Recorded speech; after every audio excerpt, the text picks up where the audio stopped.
Europe 1 Soir. 19h, 21h, Pierre de Villeneuve.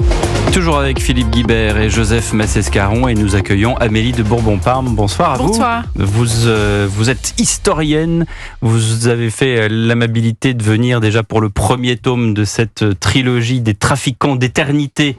C'est joliment trouvé. Parce que vous jouez avec l'éternité, avec Dieu, mais pas seulement moi. Avec le. Non, mais bien sûr tous vos protagonistes, les Borgia, toutes ces familles qui sont extrêmement connues à cette époque de la Renaissance. Et donc on suit l'ascension maintenant, puisqu'il y a eu l'ambition avant. Maintenant c'est l'ascension de celui qui va devenir le pape Paul III. Et alors qu'on parle beaucoup là en ce moment avec Charles Rodwell qui vient de sortir de ce studio, qui est député, qui va rejoindre l'hémicycle pour voter un budget dans des conditions quasiment impossibles parce qu'on a 3 blocs politiques qui s'affrontent et puis tout le monde a son budget, tout le monde est dans son couloir de nage. Finalement, ce pape Paul III, c'est une entité politique. C'est une entité on n'est pas du tout dans le pape François d'aujourd'hui. Alors, on l'est pas du tout, parce qu'à l'époque, l'Église, on est au XVIe siècle, l'Église est une puissance politique, ce qu'elle n'est plus autant aujourd'hui, en tout cas, puisqu'elle est une puissance influente, évidemment, religieuse, mais elle n'a pas cette même dimension comme équivalente à le Royaume de France, à l'Empire, et à l'empereur même Charles Quint, qui va lui disputer beaucoup son autorité. Vous disiez que l'Église a encore du pouvoir aujourd'hui, alors qu'on a une loi de 1905 qui, en tout cas en France, bien sûr dresse la qu'elle séparation. en a sur les consciences, sur l'esprit, et le pouvoir sur l'esprit, il est quand même très très fort.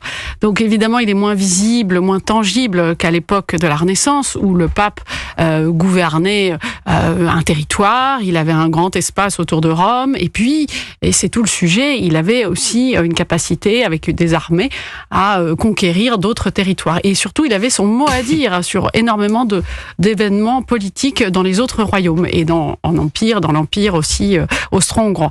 Donc ça, c'est une donnée qui va permettre d'expliquer un petit peu l'ascension de ce Alessandro Farnèse, qu'on retrouve en effet dans ce tome 2. Qu'on a connu tout petit, tout jeune, dans l'ambition. Non pas au berceau, mais il avait aux alentours de 18 ans. C'est ça, il était adolescent, il a connu les femmes, il a connu... Et alors les femmes, a eu un amour perdu. Il a eu un amour perdu retrouvé, c'est justement un des sujets de ce livre, c'est une passion amoureuse pour une femme, Silvia Ruffini, qui s'avère être vraiment l'unique femme de sa vie. Et alors j'ai beau faire des recherches en me frottant les yeux, en me disant ça n'est pas possible, l'époque est de la dépravation, les hommes d'église avaient des maîtresses, et bien non, il n'en a eu qu'une, qu'il a adorée. Et donc c'est un homme assez moderne finalement, puisque c'est un sujet inépuisable en tout cas. Joseph Massescaron. Ça vous inspire quelque chose? Quand vous grattez la barbe comme ça, c'est quelque chose qui vous démange? Non, moi j'aime...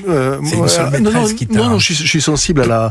Alors je suis historien de formation aussi, je suis sensible aussi à la figure de Paul III, parce que Paul III, c'est ce qui vient après le sac de Rome de 1527, qui est un grand tremblement de terre dans la chrétienté. C'est quelque chose qui frappe bien sûr tous les esprits.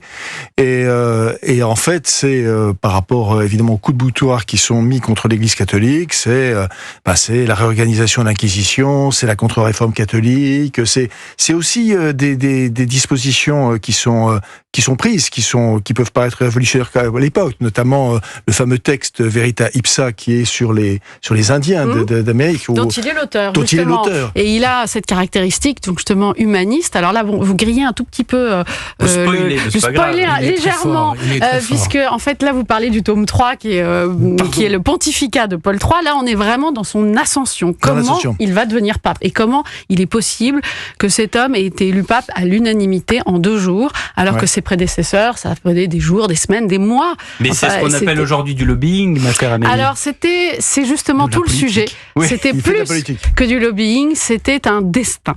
Et un destin d'un homme à la fois habile diplomatiquement. Donc il a su avoir le coup de génie d'être à la fois celui qui contente le parti français, François Ier à l'époque, et qui ne dit jamais non à Charles Quint. Et Charles Quint, il n'a une envie que d'une chose à cette époque, c'est de convoquer un concile. Et il lui dit peut-être. Ouais. Et donc, il va être élu sur l'espoir justement de cette convocation qu'il va convoquer donc quelques années plus tard. Parce ça va être très difficile. Il doit faire le ménage.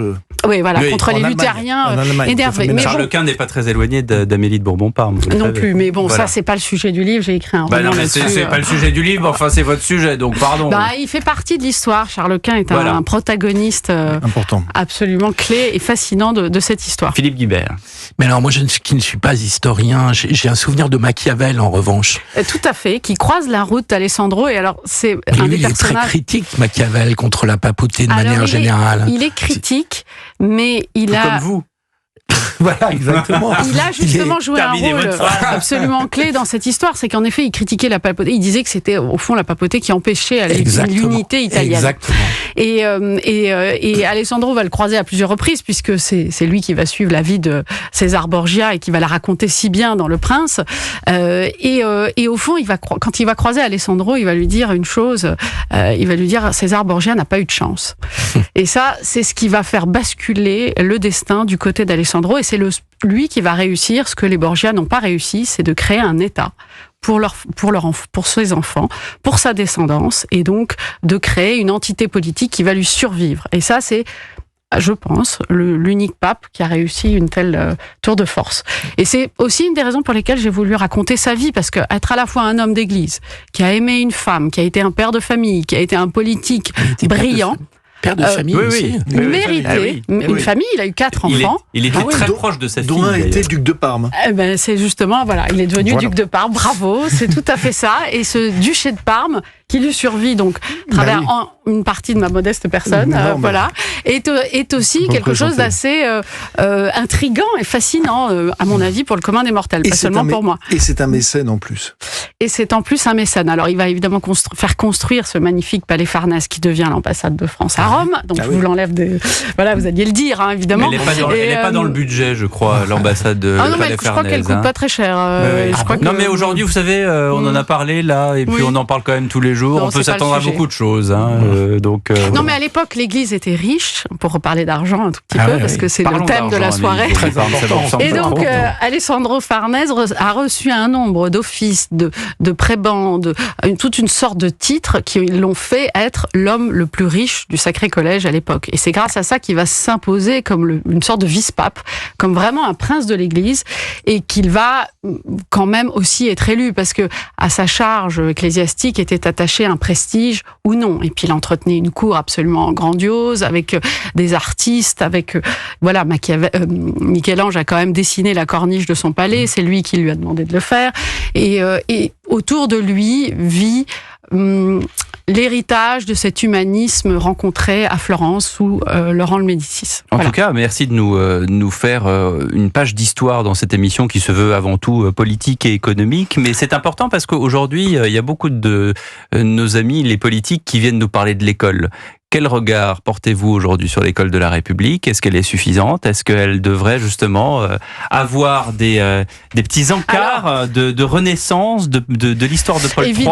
Évidemment que l'histoire, pour moi, c'est ce qui donne envie d'apprendre. Pourquoi est-ce que l'histoire, c'est apprendre à devenir un homme ? Pourquoi est-ce que l'histoire, c'est l'histoire des civilisations qui fait qu'on devient telle ou telle personne ? Pourquoi l'histoire ? Vous avez 2 heures. J'ai 2 heures, non mais je vais pas faire une rédaction là-dessus. Moi, c'est ce qui m'a motivée quand j'ai fait mes études, c'était d'étudier l'histoire, et parce que je la sentais très proche de nous. J'ai l'impression que la vie de ces hommes, et c'est pour ça que je suis aussi devenue romancière, mérite d'être connue sous un angle un peu différent que celui des dates, des chronologies, des grands événements, qui sont parfois un petit peu froids et un peu effrayants, un peu impressionnants, et que quand on rentre dans l'intimité d'un personnage de roman, on y comprend quand même plus de choses en profondeur que quand on lit un livre un peu linéaire. L'Ascension, les trafiquants d'éternité, 2e tome. Merci beaucoup Amélie de Bourbon-Parme, c'est chez Gallimard. Merci Philippe Guibert, merci Joseph Massescaron. Après le journal de 20h, Benjamin Morel, le constitutionnaliste. 49.3, hors note 49.3. À tout de suite sur Europe.